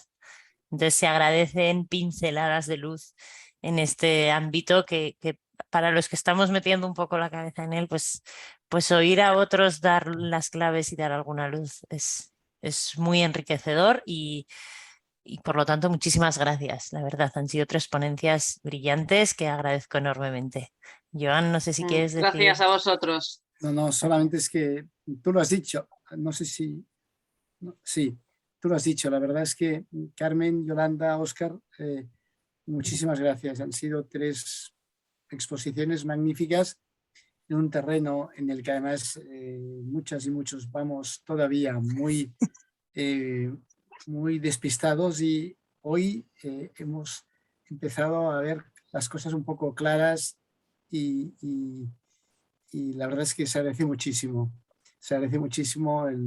lo que habéis hecho y a ti, Mirencho, por la moderación y por la coordinación de la jornada. O sea que muchísimas gracias en nombre de la Comisión de Igualdad. La verdad es que ha sido una aportación magnífica. O sea que, Mirencho, ya puedes cerrar y despedir. A mí me gustaría terminar con algo que yo creo que es bonito, ¿no? Y me gusta quedarme, me dicen los que me conocen que soy una persona tremendamente optimista, y creo que eso va bien para la vida, ¿no?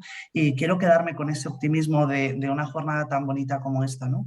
Y es que entre todos podamos discutir de algo de lo que todos más o menos tenemos claro que es difícil, y de esta discusión abierta y jurídica y con rigor, yo creo que se va a beneficiar mucha gente, y al final el derecho está también para eso, ¿no? Está para ayudar a las personas, y yo creo que jornadas como estas, os lo agradezco por dejarme participar, espero que haya servido para, a pesar de la oscuridad, en el futuro que alguno de los jóvenes de la asociación vea la luz y consigamos entre todos pues ayudar a las personas, que para eso somos laboralistas.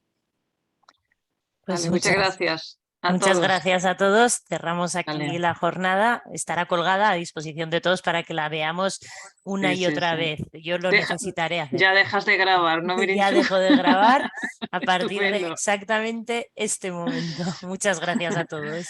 Venga, pues venga, un saludo.